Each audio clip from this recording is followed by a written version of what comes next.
The main street of Harmony Springs was quiet, almost eerily so. Houses with darkened windows, a lone street lamp casting a weak glow over a dormant gas station, a for sale sign leaning against a boarded-up general store. It felt like a ghost town, and the silence was unnerving. I was driving a fully loaded semi through a slumbering village, and every creak of my suspension, every rumble of my engine, sounded deafening in the stillness. I glanced in my mirrors. The pickup was still there, a constant reminder of my predicament. They had slowed down, no longer in a frantic chase, but still maintaining the persistent, unsettling distance. It was almost as if they were waiting for me to make a mistake, to get lost, to hit a dead end, and in a small, unfamiliar town. That was a very real possibility. My mind raced. I needed to get out of this town, back onto a major highway, where I could use my rig size and speed to my advantage. But the GPS on my dash was struggling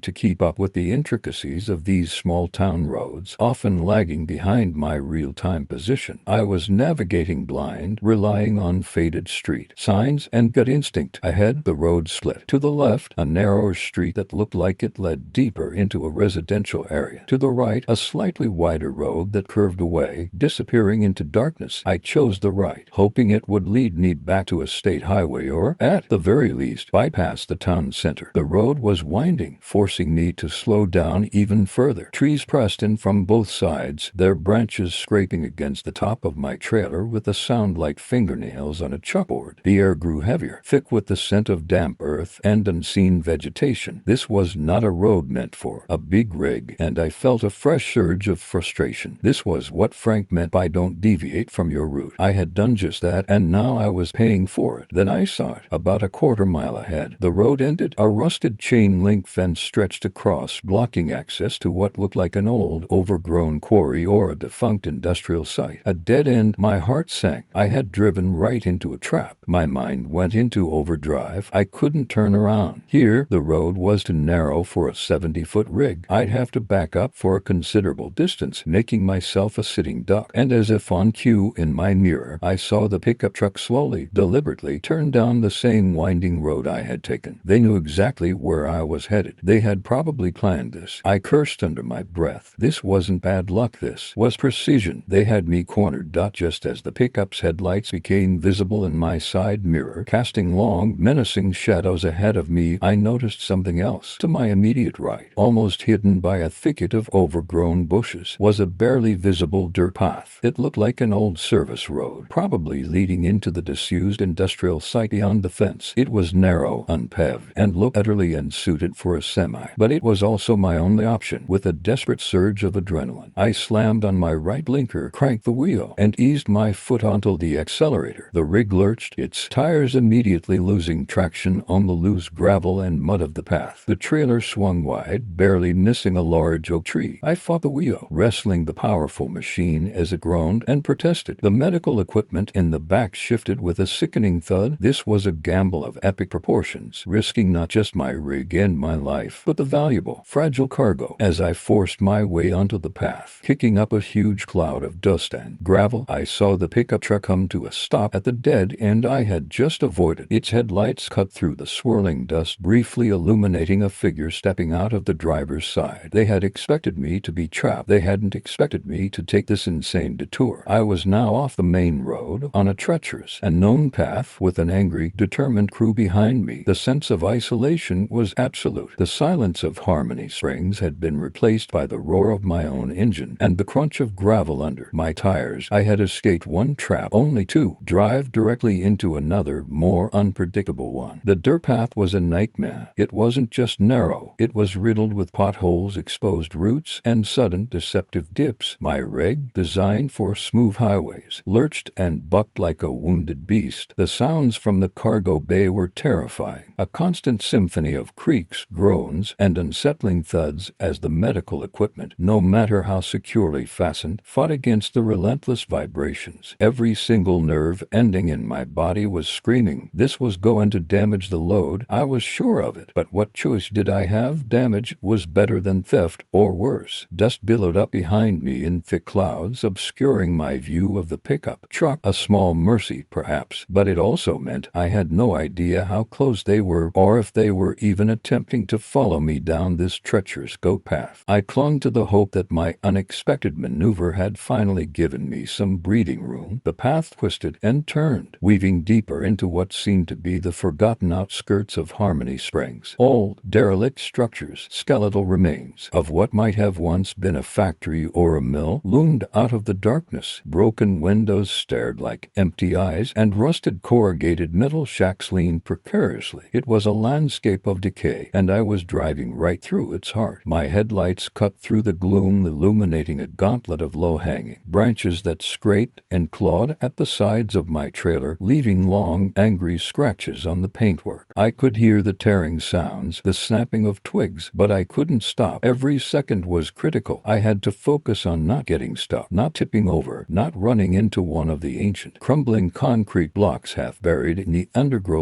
Suddenly, the path opened up slightly into a wider, more overgrown area. I saw what looked like the rusted remains of an old railway line, swallowed by weeds and brush, and beyond that, a faint glimmer of light. It was a road, a real road, paved and relatively wide. Unlike the nightmare I'd just come from, relief, pure and unadulterated, washed over me for a split second, but that relief quickly morphed back into dread as my headlights swept across the new road. They illuminated not just the asphalt, but also a familiar, dark shape. The SUV.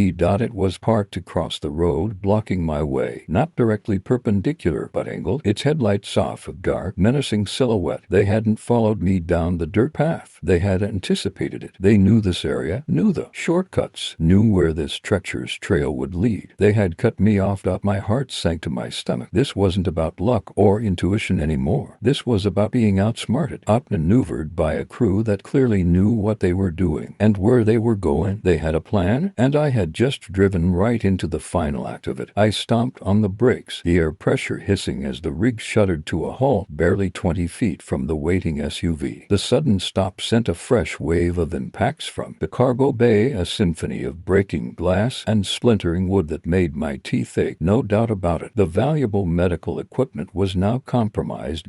My engine idled loudly, the only sound besides my ragged breathing. I gripped the steering wheel, my knuckles white, my eyes glued to the SUV. The driver's door slowly opened. A tall figure emerged, dark clothes, face obscured by a baseball cap pulled low. He wasn't carrying a weapon, not yet, but his posture, his deliberate movements, radiated a quiet, dangerous confidence. He started walking towards my cab slowly, purposefully. Behind me, the dust from the dirt path was finally settling, and through it, I could see the distinct shape of the old Ford pickup truck, now parked at the entrance to the path, blocking any retreat. I was completely trapped. My heart pounded, a frantic drum in the silence. This was it. The confrontation I had been dreading for hours was finally here. In the cold, desolate dawn of Harmony Springs, the figure from the SUV approached my driver's side door, his steps slow and deliberate, radiating a chilling calm. He was lean but powerfully built, with a quiet intensity in his movements. As he got closer, I could make out a few more details. A worn leather jacket, dark jeans, and under the brim of his cap, eyes that were sharp and cold like polished steel. He stopped about 10 feet from my door, just out of arm's reach. My hand instinctively went to the door lock button, making sure it was engaged. It was a flimsy defense, I knew, but it was all I had. I kept my face neutral, trying to project a calm I definitely didn't feel. He raised a hand, palm open, a gesture that was almost polite, but his voice, when he spoke, was flat, devoid of emotion, cutting through the silence of the cab. "Driver, don't make this harder than it has to be." I stayed silent, my eyes scanning for any movement, any sign of a weapon. There was none visible, but I knew better than to assume. "We know what you're hauling," he continued, his voice still low, almost a murmur, but carrying an undeniable authority. "Medical equipment, high value. We just need the cargo. It's sealed." I said, my voice coming out rougher than I intended. And it's fragile. You try to open it here, you'll damage it all. A desperate bluff, hoping to appeal to their professionalism. If they had any, a faint, humorless smile played on his lips. That's our concern, not yours. You cooperate, nobody gets hurt. You resist, things get messy. And trust me, you don't want messy with us. He gestured vaguely towards the pickup behind me, which I now saw had two more figures standing by it, silhouetted against the still dark sky. 3 against 1, and I was trapped. What do you want me to do? I asked, trying to keep my voice steady. My mind was racing, trying to buy time, to think of an angle, any kind of escape. You're going to open your trailer for us, he said, his gaze unwavering. Then you're going to get out of the cab, put your hands on your head and face away from us. You'll wait there until we're done. No phone calls, no heroics. You do that, you can drive away when we're finished, understand? The words hung heavy in the air, a chilling ultimatum. My life, my rig, my family's future, all boiled down to this moment. Compliance meant losing the load, a black mark on my record, probably my job. Resistance meant, well, he'd already hinted at messy, and I had Frank's warning about the driver who got roughed up. The image of Sarah and Lily flashed in my mind again. Was this cargo worth risking everything? Just as I was about to answer, to try and negotiate for some shred of dignity or safety, I heard a faint, distant sound. A siren. Very faint, almost imperceptible over the rumble of my idling engine. But it was there, and it was getting closer. The man in the leather jacket must have heard it too. His head tilted slightly, a flicker of irritation crossing his face. He exchanged a quick, unreadable glance with the figures by the pickup truck. The calm evaporated from his posture, replaced by a subtle shift in tension. He took a step closer to my door, his voice dropping, taking on a new urgency. All right, change of plans. Open the trailer now. We don't have all day. His hand moved, just slightly, towards his jacket. It wasn't a weapon I saw, but the implication was clear. My heart leaped. The siren was getting louder, but it was still too far away to be certain help. I had seconds, maybe less, to make a decision that would determine everything. The distant wail of the siren was growing, still not loud enough to be an immediate threat to them, but definitely audible. The man in the leather jacket had heard it, no doubt. His eyes, already cold, narrowed further, and his hand hovered over something concealed in his jacket. This was it, the moment of truth.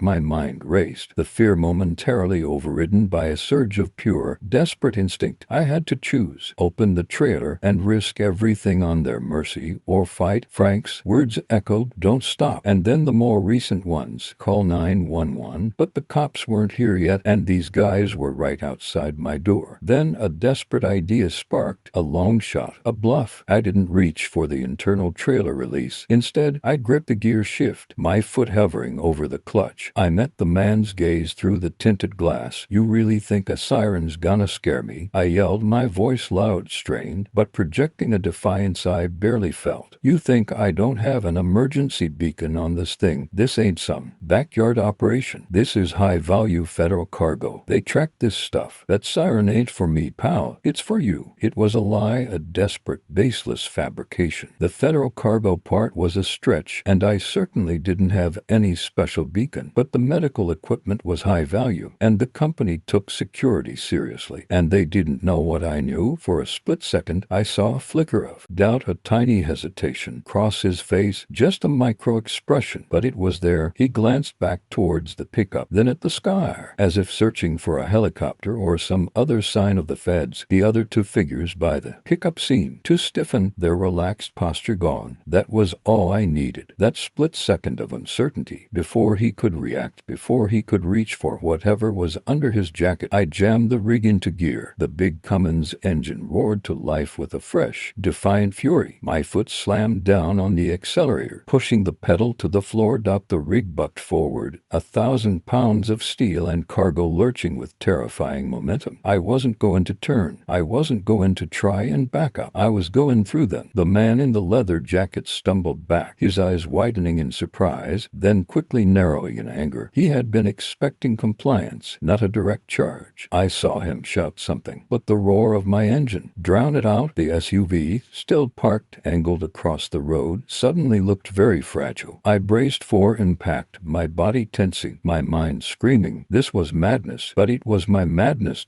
At the very last second, just as my bumper was about to make contact, the SUV's tires screeched. It swerved violently, its driver reacting with surprising speed, managing to pull it just enough to the side to avoid a direct head-on collision. My front bumper scraped hard against its rear fender, tearing metal and sending sparks flying. The impact jolted my entire rig, but it held. The SUV spun out, losing control, careening into the overgrown brush by the side of the road with a sickening crunch. I didn't look back. I couldn't. My eyes were fixed on the narrow opening, the path ahead. I kept the accelerator floored, the rig plowing through the remaining brush, breaking through the last vestiges of the forgotten industrial site. The trees and overgrown bushes scraped and clawed at my rig, but I burst through finally onto a wider paved road. Behind me, I heard frantic shouting and the sound of an engine revving from the direction of the pickup truck. They were coming, still in pursuit, but I had bought myself critical time, and they were now playing catch-up on a real road. And that siren, it was noticeably louder now, no longer a distant whisper, but a definite, approaching wail. My heart was still pounding, but a sliver of hope, sharp and desperate, had finally broken through the gloom. The paved road stretched ahead, still dark, but a lifeline after the treacherous dirt path. I kept the pedal down, pushing the rig as hard as I dared, the engine roaring in protest but holding steady. Every nearer was a battlefield. The mangled SUV was a crumpled mess in the rear view, steaming from under the hood, but the old pickup truck was back, its headlights like angry eyes closing the distance. They were determined. The siren, however, was no longer a distant whisper. It was a piercing wail, growing louder with every beat of my frantic heart. It sounded like more than one, actually. A glimmer of real hope, not just a desperate bluff, surged through me. Help was coming. I risked a glance at my dashcam display. The recording was active, a silent witness to everything that had transpired since the truck stopped. If I could just keep them at bay until the authorities arrived, I'd have proof. The pickup, surprisingly fast for its age, was gaining on me again. They were probably furious, having their careful plan disrupted, first by my unexpected detour, then by my charge. I could feel their frustration, almost taste it in the pre-dawn air. They pulled into the left lane, closing in, clearly intent on another attempt to force me off the road. Suddenly, a blinding flash of blue and red light erupted from behind them. Not just one, but two sets of flashing lights. The siren's wail swelled, dominating the quiet morning. The pickup truck, caught between me and the rapidly approaching police cruisers, swerved violently. Its driver slammed on the brakes, tires screeching, smoke billowing from under the wheels as it barely avoided rear-ending me. The two police cruisers, lights blazing and sirens blaring, shot past the pickup, one moving to block it, the other accelerating to catch up to me. I watched in my mirrors as the first police car boxed in the pickup truck, forcing it to a stop. On the shoulder, doors flew open, and I saw officers, guns drawn, moving on the occupants. They were caught. The second cruiser pulled alongside my rig, its siren now off, only the flashing blue and red lights painting the side of my trailer. The passenger window rolled down, revealing a uniformed officer. His face grinned. He pointed to the side of the road. "Pull over, driver." Slowly, I signaled, eased my foot off the accelerator, and brought the rig to a slow, controlled stop on the shoulder. The air brakes hissed, and the powerful engine finally idled down to a quiet rumble. The silence, after hours of relentless noise and fear, was almost deafening.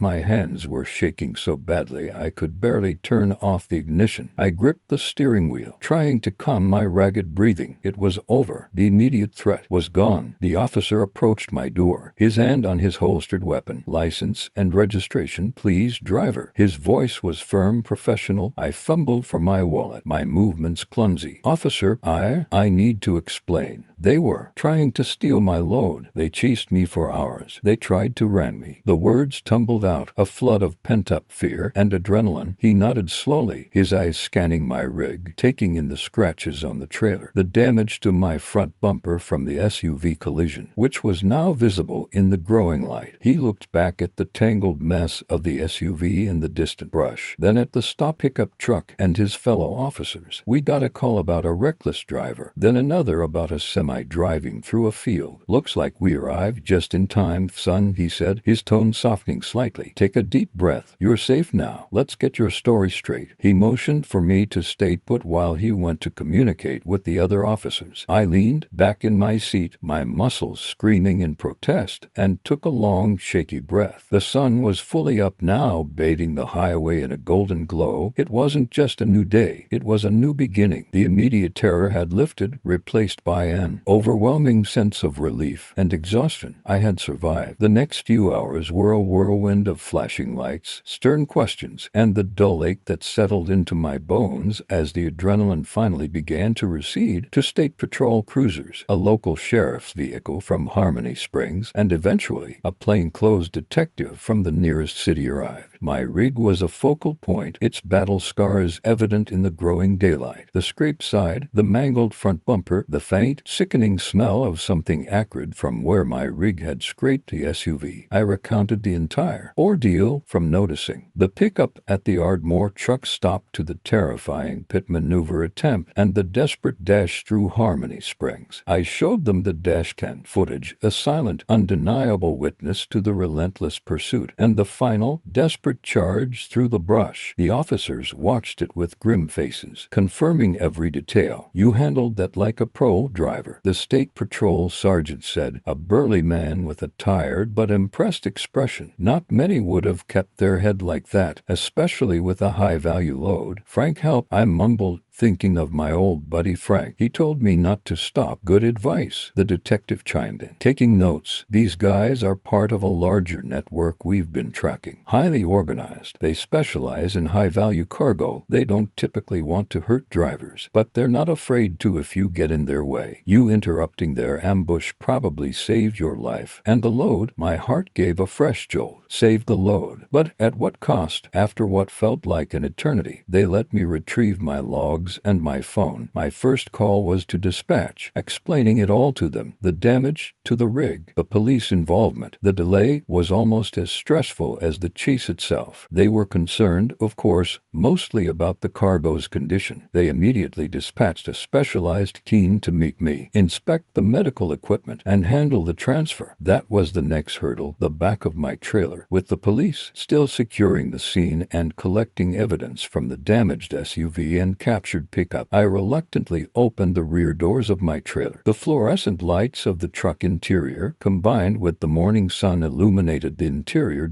My stomach dropped. It was worse than I thought. Several of the meticulously packed crates were visibly damaged. Some were completely toppled, spilling their contents onto the floor. I saw shattered glass, twisted metal components, and what looked like fine, specialized tubing bent beyond repair. The ominous groan and sickening thud I'd heard during my escape were now clearly explained. These weren't just scratches on the paint. This was a significant amount of destroyed medical equipment. Oh man, I breathed, the words catching in my throat. This was the result of my fight. My triumph over the hijackers now felt tainted by the heavy cost to the very cargo I was supposed to protect. The feeling of injustice resurfaced. I had fought for this, barely escaped with my life, and now I was facing a potential career-ending problem because of it. The detective peered inside. Looks like you took some hits, son. High value. Huh? This is gonna be a big insurance claim. A big insurance claim. And for me, a driver whose job was to deliver cargo safely, not to turn it into a pile of expensive scrap metal. The fear of what this meant for my job, for Sarah and Lily, for our already strained finances, was a fresh wave of dread. I had escaped the bad guys, but had I lost my future? The triumph of survival felt suddenly hollow. The special specialized team from the logistics company arrived a few hours later. They were a grim-faced crew, efficient and meticulous. They spent a long time documenting the scene, taking photos, and then, with agonizing care, began the process of inventorying the damaged medical equipment. Each shattered component, each bent piece of high-tech machinery felt like a fresh blow. My stomach churned with every item they pulled out, confirming my worst fears. The medical equipment, worth hundreds of thousands if not millions, was severely compromised. I stood by answering questions, my voice flat with exhaustion and worry. I was no longer the hero who had escaped a hijacking. I was just a driver whose load was now a disaster. The state patrol and detective had moved on to processing the captured hijackers, leaving me alone with the silent judgment of the inspection team. The team leader, a stern woman named Ms. Chen, finally approached me. Her expression was unreadable. "It's extensive," she stated, her voice clear and professional. "We'll need to assess the full extent of the loss, but this is significant, very significant." I braced myself. "What does this mean for me?" I asked, my voice barely a whisper. "My job." She paused, her gaze steady. "We understand the circumstances. Your dashcam footage is clear. You acted to protect the cargo and your life. However, the integrity of the shipment was compromised. Company policy is strict on cargo damage, regardless of the cause. We'll have to review everything. For now, we'll arrange for a new rig to pick up the remaining viable cargo, and yours will be towed for assessment and repairs. You'll need to head to the nearest terminal. We'll be in touch regarding your employment status." "We'll be in touch." The words hung in the air, like a death sentence. It wasn't an outright dismissal, but it might as well have been. The shame was a physical weight pressing down on my chest. I had survived the hijackers, but I might have lost everything in the process. I called Sarah. This time, I couldn't sugarcoat it. I told her about the chase, the crash, the police, and finally, the damaged cargo and the uncertainty of my job. There was a long silence on the other end, broken only by her shaky breath. "Oh God," she finally said, her voice small. "Are you okay? You're not hurt?" "I'm fine physically," I replied, a bitter laugh escaping me. "But the job, Sarah, if I lose this, what are we going to do with Lily, with everything?" "Don't talk like that," she cut in, her voice stronger now, tinged with a familiar defiance. "You did what you had to do. You protected yourself. We'll figure it out. We always do. Just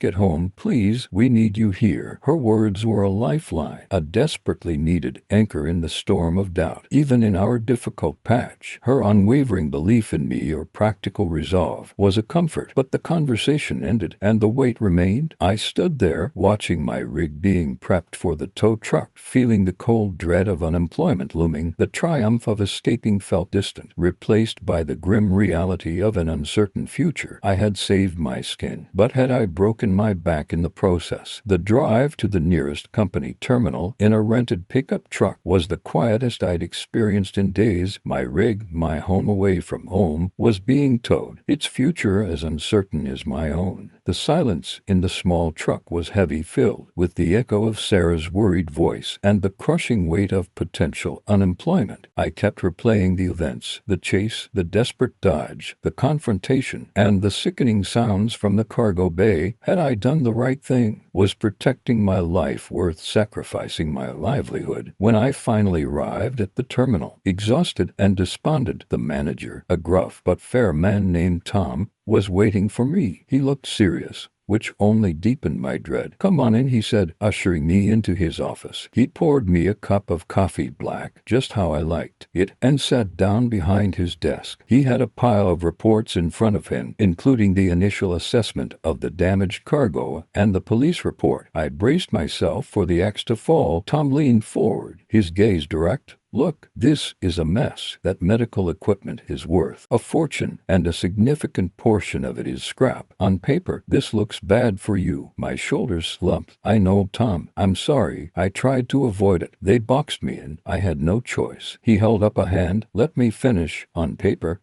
it's bad. But then there's the dashcam footage, the police report, and the statement from the state patrol sergeant. They're calling you a hero. You faced down an organized crew, avoided a likely violent robbery, and you brought the rig and yourself back in one piece." My head snapped up. "Hero, yes. Hero, Tom repeated, a hint of a smile finally breaking through his serious facade. Those guys have been a problem for months. You not only got away, you helped the cops finally catch them with undeniable proof. That's a huge win for law enforcement and for us. The company's already been contacted by the state attorney's office. Your footage is key to putting these guys away for a long time. He paused, taking a sip of his coffee. As for the cargo, yeah, it's a loss, but our insurance covers it. And frankly, the cost of replacing that equipment is less than the cost of a full rig and load being hijacked, or worse, losing a driver. You saved the rig and you saved yourself, and you put some serious bad guys behind bars. He pushed a document across the desk. So, here's the deal. We're not firing you. In fact, we're giving you a commendation for exceptional bravery and quick thinking. The damaged cargo, that's on them, not on you. We're getting you a new rig.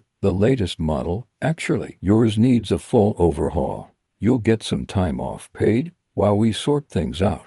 And when you're ready, your job is waiting for you. I stared at him speechless. The relief that washed over me was so profound it nearly buckled my knees. It was like a tidal wave, washing away hours of fear, dread, and despair. My job was safe, my family was safe, and I wasn't just safe. I was being praised.